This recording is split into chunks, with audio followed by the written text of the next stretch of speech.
ಎಲ್ಲರಿಗೂ ನಮಸ್ಕಾರ. ರುಚಿತಾ ಯೂಟ್ಯೂಬ್ ಚಾನಲ್ಗೆ ನಿಮ್ಮೆಲ್ಲರಿಗೂ ಸ್ವಾಗತ.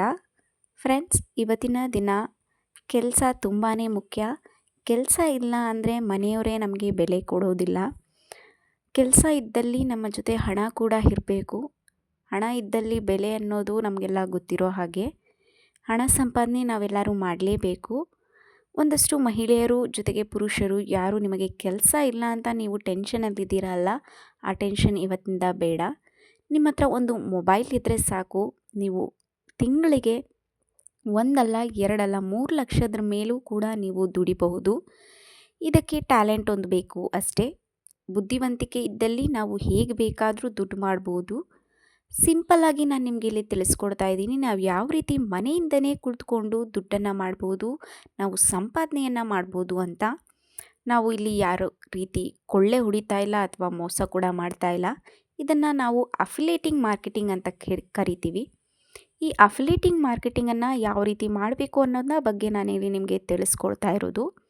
ಇದು ತುಂಬ ಮಹಿಳೆಯರು ಅಂದರೆ ಮನೆಯಲ್ಲಿ ಹೌಸ್ ವೈಫ್ ಆಗಿರುವಂಥವ್ರಿಗೆ ತುಂಬ ಉಪಯೋಗ ಆಗುತ್ತೆ. ಮನೆಯಿಂದನೇ ನೀವು ಕುಳಿತು ದುಡ್ಡನ್ನು ಮಾಡ್ಬೋದು. ಇದಕ್ಕೆ ಮೇನ್ ಮಾಡೋದಕ್ಕೆ ಮೊದಲನೇ ಸ್ಟೆಪ್ ನಮಗೆ ಬೇಕಾಗಿರೋದು ವಾಟ್ಸಪ್. ಮೊಬೈಲ್ ಇರಬೇಕು. ಮೊಬೈಲಲ್ಲಿ ವಾಟ್ಸಪ್ ಇದ್ದರೆ ಒಂದು ಗ್ರೂಪನ್ನು ಕ್ರಿಯೇಟ್ ಮಾಡಿ. ನೀವು ಪುರುಷರಾಗಿದ್ದರೆ, ನೀವು ಹುಡುಗ ಆಗಿದ್ದಲ್ಲಿ ನಿಮ್ಮ ಫ್ರೆಂಡ್ಸ್ಗಳನ್ನು ಸೇರಿಸ್ಕೊಂಡು ಒಂದು ಗ್ರೂಪನ್ನು ಮಾಡಿ. ನೀವು ಹುಡುಗಿ ಆಗಿದ್ದಲ್ಲಿ ಹೆಣ್ಣುಮಕ್ಕಳ ನಂಬರ್ಗಳಿದ್ದಲ್ಲಿ ಅವ್ರನ್ನ ಹ್ಯಾಡ್ ಮಾಡಿಕೊಂಡು ಒಂದು ಗ್ರೂಪನ್ನು ಮಾಡಿ.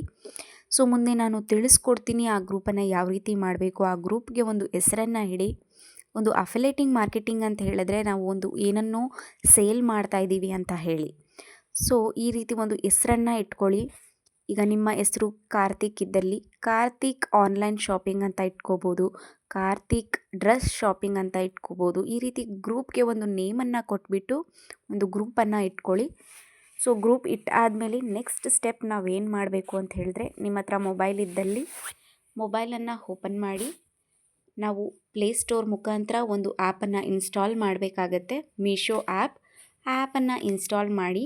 ಇನ್ಸ್ಟಾಲ್ ಮಾಡಾದಮೇಲೆ ನೀವು ಫಸ್ಟ್ ಸ್ಟೆಪ್ ನಾನು ಹೇಳಿದಾಗೆ ಗ್ರೂಪ್ನ ಕ್ರಿಯೇಟ್ ಮಾಡಿ ರೆಡಿ ಮಾಡಿ ಇಟ್ಕೊಂಡಿರಿ. ನೆಕ್ಸ್ಟ್ ನಾವೇನು ಮಾಡಬೇಕು ಅಂತ ಹೇಳಿದ್ರೆ, ಆ್ಯಪ್ ಇನ್ಸ್ಟಾಲ್ ಮಾಡಿದ ತಕ್ಷಣ ನಮ್ಮ ಮೊಬೈಲ್ ನಂಬರ್ OTPಯನ್ನು ಹಾಕಿಬಿಟ್ಟು ನಾವು ಲಾಗಿನ್ ಆಗ್ತೀವಿ. ಲಾಗಿನ್ ಆದಮೇಲೆ ಆ್ಯಪ್ ಓಪನ್ ಆಗುತ್ತೆ. ಮೀಶೋ ಆ್ಯಪ್ ಓಪನ್ ಆಗಿದ ತಕ್ಷಣ ನಮಗೆ ಈ ರೀತಿ ಡ್ರೆಸ್ಸಸ್ ಆಗಿರ್ಬೋದು, ಕ್ಯಾಟಗರೀಸ್ ಆಗಿರ್ಬೋದು ಎಲ್ಲ ನಮಗೆ ಕಾಣಿಸುತ್ತೆ.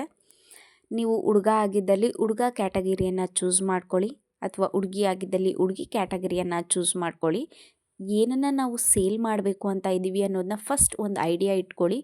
ಸ್ಯಾರಿ ಬಿಸ್ನೆಸ್ ಮಾಡೋದಾಗಿದ್ದರೆ ಸ್ಯಾರಿ, ಡ್ರೆಸ್ ಬಿಸ್ನೆಸ್ ಆಗಿದ್ದರೆ ಡ್ರೆಸ್, ಹುಡುಗರು ಶರ್ಟ್ ಅಥವಾ ಬೆಲ್ಟ್, ಶೂ, ಪ್ಯಾಂಟ್ಗಳಾಗಿರ್ಬೋದು.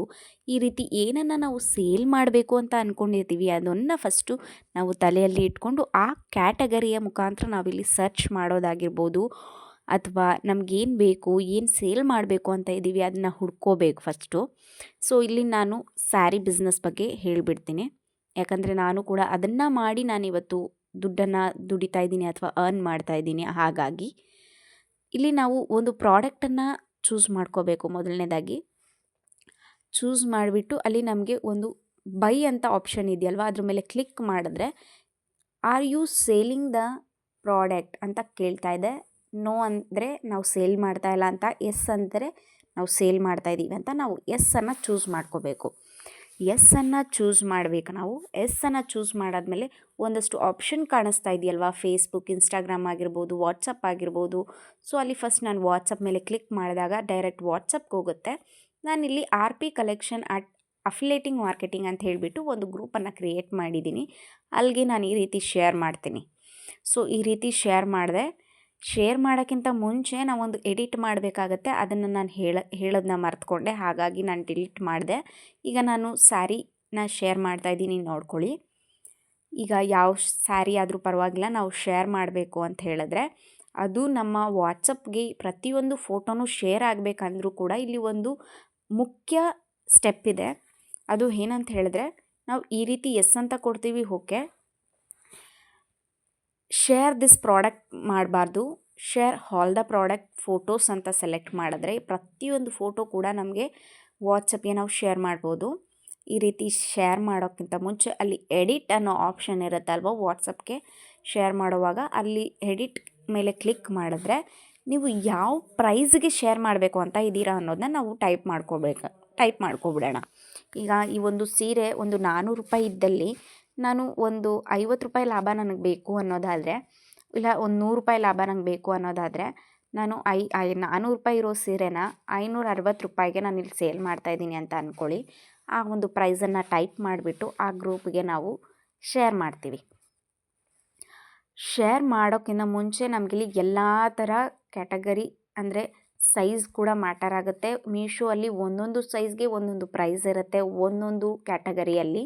ಸೊ ಸ್ಯಾರಿಯಲ್ಲಿ ಆ ರೀತಿ ಇರೋದಿಲ್ಲ. ನೀವು ಡ್ರೆಸ್ ಶೇರ್ ಮಾಡ್ತೀವಿ ಅನ್ನೋದಾದರೆ ಎಕ್ಸೆಲ್ಗೆ ಒಂದು ಪ್ರೈಸ್ ಇರುತ್ತೆ, ಎಸ್ಗೆ ಒಂದು ಪ್ರೈಸ್ ಇರುತ್ತೆ, XXLಗೆ ಒಂದು ಪ್ರೈಸ್ ಇರುತ್ತೆ, ನೆನಪಲ್ಲಿ ಇಟ್ಕೊಳ್ಳಿ. ಸೊ ಅದನ್ನು ನೋಡಿಕೊಂಡು ನೀವು ಪ್ರೈಸನ್ನು ಹಾಕಬೇಕಾಗತ್ತೆ. ಸೊ ಅದಾಯಿತು. ಅದಾದಮೇಲೆ ಈಗ ಯಾರೋ ನಮಗೆ ಒಂದು ಪರ್ಚೇಸ್ ಮಾಡಬೇಕು ಅಂತ ಅಂದ್ಕೊಂಡಿರ್ತಾರೆ ಅಂದ್ಕೊಳ್ಳಿ. ಈಗ ಆರ್ಡರ್ ಪ್ಲೇಸ್ ಮಾಡಬೇಕು ಅಂತ ಅಂದ್ಕೊಂಡಿರ್ತಾರಲ್ವ, ಅದನ್ನು ಯಾವ ರೀತಿ ಮಾಡೋದಂತ ನಾನು ನೆಕ್ಸ್ಟ್ ಹೇಳ್ತೀನಿ. ಸೊ ಇನ್ಸ್ಟಾಗ್ರಾಮ್ಗೆ ಯಾವ ರೀತಿ ಶೇರ್ ಮಾಡ್ಬೋದು ಈ ಫೋಟೋಸನ್ನು ಹೇಳಿಬಿಡ್ತೀನಿ. So as usual Instagram story ಅಂತಲೇ ಡೈರೆಕ್ಟ್ ಅಲ್ಲೇ ಕೊಟ್ಬಿಟ್ಟಿರ್ತಾರೆ. ಅದ್ರ ಮೇಲೆ ಕ್ಲಿಕ್ ಮಾಡಿದ್ರೆ ಡೈರೆಕ್ಟ್ ಇನ್ಸ್ಟಾಗ್ರಾಮ್ ಸ್ಟೋರಿಗೇ ಹೋಗುತ್ತೆ. ಸೊ ಈ ರೀತಿ ಕ್ರಿಯೇಟ್ ಆಗುತ್ತೆ. ನೀವು ಅಲ್ಲಿ ಯಾವ ಪ್ರೈಸ್ ಬೇಕೋ ಆ ಪ್ರೈಸ್ನ ಮೆನ್ಷನ್ ಮಾಡಿಕೊಂಡು ಸ್ಟೋರಿಗೆ ಆ್ಯಡ್ ಮಾಡ್ಬೋದು. ಆ್ಯಡ್ ಮಾಡಾದಮೇಲೆ ಏನಾದರೂ ನಿಮಗೆ ಆರ್ಡರ್ಸ್ ಬಂತು ಅಂತ ಹೇಳಿದ್ರೆ, ನಮ್ಗೆ ಈ ಸ್ಯಾರಿ ಬೇಕು, ಈ ಡ್ರೆಸ್ ಬೇಕು ಅಂತ ನಿಮಗೆ ಆರ್ಡರ್ಸ್ ಬಂತು ಅಂತ ಹೇಳಿದಲ್ಲಿ ನೆಕ್ಸ್ಟ್ ಏನು ಮಾಡಬೇಕು ಅನ್ನೋದನ್ನ ನಾನು ತಿಳಿಸ್ಕೊಡ್ತೀನಿ. ಸೊ ಬನ್ನಿ ಮತ್ತೆ ವಾಪಸ್ ಮೀಶೋ ಆ್ಯಪಲ್ಲಿ ಇವಾಗ ಹೋಗ್ತೀವಿ. ನಾವು ಬೈ ಮೇಲೆ ಕ್ಲಿಕ್ ಮಾಡಿ ಅಡ್ರೆಸ್ಸನ್ನು ಕೊಟ್ಬಿಟ್ಟು ನೆಕ್ಸ್ಟ್ ಕಂಟಿನ್ಯೂನ ಕ್ಲಿಕ್ ಮಾಡಿದ್ರೆ ನಮಗೆ ಈ ರೀತಿ ಆಪ್ಷನ್ ಬರುತ್ತೆ. ಲೈಕ್ ಮೀಶೋ ಪೇ ಲೇಟರ್ ಆಗಿರ್ಬೋದು, ಆನ್ಲೈನ್ ಪೇ ಆಗಿರ್ಬೋದು, ಕ್ಯಾಶ್ ಆನ್ ಡೆಲಿವರಿ ಆಗಿರ್ಬೋದು, ಅದೆಲ್ಲ ತೋರಿಸ್ತಾ ಇರುತ್ತೆ. ಅದು ಕೆಳಗಡೆ ರೀಸೇಲಿಂಗ್ ದ ಆರ್ಡರ್ ಅಂತ ಇದೆ. ರೀಸೇಲಿಂಗ್ ದ ಆರ್ಡರ್ನ ಕ್ಲಿಕ್ ಮಾಡಿದ್ರೆ ಮಾತ್ರ ನಾವು ರೀಸೇಲ್ ಮಾಡೋಕ್ಕಾಗೋದು ಈ ಸ್ಯಾರಿಯನ್ನು. ಅಂದರೆ ನಮಗೊಂದಷ್ಟು ಪ್ರಾಫಿಟ್ ಬರಬೇಕು ಅಂದರೆ ನಾವು ಅದ್ರ ಮೇಲೆ ಕ್ಲಿಕ್ ಮಾಡಿಬಿಟ್ಟು ನಾವು ಮುಂದಿನ ಸ್ಟೆಪ್ಗೆ ಹೋಗಬೇಕು. ಬಟ್ ನಾವು ಡೈರೆಕ್ಟ್ ಬೈ ಮೇಲೆ ಕ್ಲಿಕ್ ಮಾಡಿ ನಾವು ರೀಸೇಲ್ ಕೊಟ್ಟಲ್ಲಿ ನಮಗೆ ಆಪ್ಷನ್ನೇ ಬರೋಲ್ಲ ರೀಸೇಲ್ ಮಾಡೋದಕ್ಕೆ. ನೋಡಿ ನೀವೇ ಕ್ಯಾಟಗರಿ ಡಿಸ್ಕ್ರಿಪ್ಷನ್ ಅಂದರೆ ಅದಲ್ಲ, ಅನೇಬಲ್ ಫಾರ್ ರೀಸೇಲಿಂಗ್ ಅಂತ ತೋರಿಸ್ತಾ ಇದೆ. ಯಾಕೆ ಅಂತ ಹೇಳಿದ್ರೆ ನಾನು ಡೈರೆಕ್ಟ್ ಬೈ ಮೇಲೆ ಕ್ಲಿಕ್ ಮಾಡಿಬಿಟ್ಟು ಇಲ್ಲಿ ರೀಸೇಲಿಂಗ್ ಆಪ್ಷನ್ನ ಕ್ಲಿಕ್ ಮಾಡ್ತಾ ಇದ್ದೀನಿ. ಸೊ ಆದ ಕಾರಣ ನನಗದು ತೋರಿಸ್ತಾ ಇಲ್ಲ, ಅಂದರೆ ಆ ಆಪ್ಷನ್ ಇಲ್ಲ ಅಂತ ಹೇಳಿಬಿಟ್ಟು ಬರ್ತಾ ಇದೆ. ಸೊ ನೆಕ್ಸ್ಟ್ ನಾವೇನು ಮಾಡಬೇಕು ಆ ಥರ ಇದ್ದಾಗ ಅಂತ ಹೇಳಿದ್ರೆ ಕಾರ್ಟ್ಗೆ ಹಾಕಬೇಕು. ಡೈರೆಕ್ಟ್ ಬೈನ ಚೂಸ್ ಮಾಡಬಾರ್ದು. ನೋಡ್ಕೊಳ್ಳಿ ಈಗ ಕೇರ್ಫುಲ್ಲಾಗಿ. ಈಗ ನಾನೊಂದು ಸ್ಯಾರಿಯನ್ನು ಪರ್ಚೇಸ್ ಅಂದರೆ ರೀಸೇಲ್ ಮಾಡೋಕ್ಕೆ ಹೋಗ್ತಾ ಇದ್ದೀನಿ ಅಂದ್ಕೊಳ್ಳಿ. ಈ ಒಂದು ಸ್ಯಾರಿಯನ್ನು ರೀಸೇಲ್ ಮಾಡ್ತಾ ಇದ್ದೀನಿ ಅನ್ನೋದಾದರೆ ಈಗ ಇದನ್ನು ಚೂಸ್ ಮಾಡಿದ್ದೀನಿ. ಇಲ್ಲಿ ನಾನು ಡೈರೆಕ್ಟ್ ಬೈ ಮೇಲೆ ಕ್ಲಿಕ್ ಮಾಡಬಾರ್ದು. ನಾವು ಇವಾಗ ಏನು ಮಾಡಬೇಕು ಅಂತ ಹೇಳಿದ್ರೆ ಆ್ಯಡ್ ಟು ಕಾರ್ಟ್ ಹಾಕಿಬಿಟ್ರೆ ಇಲ್ಲಿ ಕಾರ್ಟಿಗೆ ಬರುತ್ತೆ. ಅದು ಆ ಕಾರ್ಟಿಗೆ ಬಂದ ಮೇಲೆ ನಾವು ಕಂಟಿನ್ಯೂನ ಕೊಡಬೇಕು. ಕಾರ್ಟ್ಗೆ ಹಾಕ್ಕೊಂಡು ಕಂಟಿನ್ಯೂನ ಕೊಡಬೇಕು. ಅಡ್ರೆಸ್ ಚೇಂಜ್ ಮಾಡೋದಾದರೆ ಮಾಡ್ಬೋದು, ಯಾವ ಅಡ್ರೆಸ್ ಹಾಕ್ತೀವಿ ಆ ಅಡ್ರೆಸ್ಸನ್ನು. So click as add margin ಅಂತ ಇದೆ. ಒಂದು ಅಮೌಂಟ್ ತೋರಿಸ್ತಾ ಇರುತ್ತೆ ಮೀಶೋ ಅಲ್ಲಿ, 430 ರೂಪೀಸ್, 413 ರೂಪೀಸ್ ಸ್ಯಾರಿ. ಅದು ನೀನು ಎಷ್ಟಕ್ಕೆ ಅದನ್ನು ರೀಸೇಲ್ ಮಾಡ್ತಾ ಇದೆಯಾ ಅಂದರೆ 560 ಅಂದರೆ 560 ರೂಪಾಯಿಗೆ ನಾನು ಸೇಲ್ ಮಾಡ್ತಾಯಿದ್ದೀನಿ. ಸೊ ಹಂಗಾಗಿ ನನಗೆ ಎಷ್ಟು ಲಾಭ ಅಲ್ಲಿ ಬಂತು ಅಂದರೆ 130 ರೂಪಾಯಿ ಲಾಭ ಸಿಕ್ತು. ಸೊ ಈಗ ನಾನೇನು ಮಾಡ್ತಾಯಿದ್ದೀನಿ ಅಂತ ಹೇಳಿದ್ರೆ ಕ್ಯಾಶ್ ಆನ್ ಡೆಲಿವರಿನ ಆನ್ಲೈನ್ ಡೆಲಿವರಿನ ಚೂಸ್ ಮಾಡ್ಕೊತಾ ಇದ್ದೀನಿ. ಸೊ ಅದಾದಮೇಲೆ ಪ್ಲೇಸ್ ಆರ್ಡರ್ ಕೊಡ್ತೀನಿ. ಪ್ಲೇಸ್ ಆರ್ಡರ್ ಕೊಡೋಕ್ಕಾದ್ಮೇಲೆ ನಮಗೆ ಒಂದು ಮಾರ್ಜಿನ್ ಡೀಟೇಲ್ಸ್ ಅಂತ ಬರುತ್ತೆ. ಸೊ ಆ ಮಾರ್ಜಿನ್ ಡೀಟೇಲ್ಸನ್ನು ಚೆಕ್ ಮಾಡ್ಕೋಬೋದು ನಾವು. ಕ್ಯಾಶ್ ಆನ್ ಡೆಲಿವರಿ ಕೊಟ್ಟಿದ್ದೀನಿ ನಾನು. ಟು ನೋ ಮಾರ್ಜಿನ್ ಡೆಲಿವರಿ ಅಂದರೆ ಆ ಒಂದು ಸೀರೆ ಅವ್ರಿಗೆ ರೀಚ್ ಆದಮೇಲೆ ಒಂದು 5 ಡೇಸ್ವರೆಗೂ ಟೈಮ್ ಇರುತ್ತೆ. ಅವ್ರು ಏನಾದರೂ ಇಫ್ ಇನ್ ಕೇಸ್ ರಿಟರ್ನ್ ಮಾಡಿಲ್ಲ ಆ ಸ್ಯಾರಿನ ಅಂದರೆ ಮಾತ್ರ ಆ ಮಾರ್ಜಿನ್ ಅಮೌಂಟ್ ನಮಗೆ ಬರೋದು. ಇಲ್ಲ ಅಂದರೆ ಡೈರೆಕ್ಟ್ ಮೀಶೋಗೆ ಹೋಗುತ್ತೆ ಅಥವಾ ಆ ಕಸ್ಟಮರ್ಗೆ ವಾಪಸ್ ಹೋಗುತ್ತೆ. ಸೊ ಈ ರೀತಿ ಪ್ರೊಸೀಜರ್ ಇರುತ್ತೆ. ಅಂದರೆ ಒಂದು 5 ದಿವಸ ಆದಮೇಲೆ ನಮ್ಗೆ ಅಕೌಂಟಿಗೆ ಡೈರೆಕ್ಟ್ ಅಮೌಂಟ್ ಬರುತ್ತೆ. ಸೊ ಅದಾದಮೇಲೆ ನಾವು ಇಲ್ಲಿ ಆ್ಯಡ್ ಡೀಟೇಲ್ಸ್ ಅಂದರೆ ಅಕೌಂಟ್ ಡೀಟೇಲ್ಸನ್ನು ಕೊಡಬೇಕು ನಮ್ಮದು. ಕೊಟ್ಬಿಟ್ಟು ನಮ್ಮ ಯಾವ ಅಕೌಂಟ್ ನಂಬರ್ ಆಗಿರ್ಬೋದು, UPI ನಂಬರ್ ಆಗಿರ್ಬೋದು ಎಲ್ಲ ಕೊಡ್ಬೋದು ನಾವು. ಕೊಟ್ಟಾದಮೇಲೆ ಡೈರೆಕ್ಟ್ ನಮ್ಮ ಅಕೌಂಟಿಗೆ ಮಾರ್ಜಿನ್ ಅಮೌಂಟ್ ಬೀಳುತ್ತೆ. 150 ರೂಪಾಯಿ ಏನು ಲಾಭ ನಾನು ತೊಗೊಂಡಿರ್ತೀನಿ ಅದು ಕರೆಕ್ಟ್ ನನ್ನ ಅಕೌಂಟಿಗೆ ಬೀಳುತ್ತೆ ಗೈಸ್. ಸೊ ಇದೇ ಇವತ್ತು ನೋ ಇನ್ವೆಸ್ಟ್ಮೆಂಟ್ ಜಾಬ್.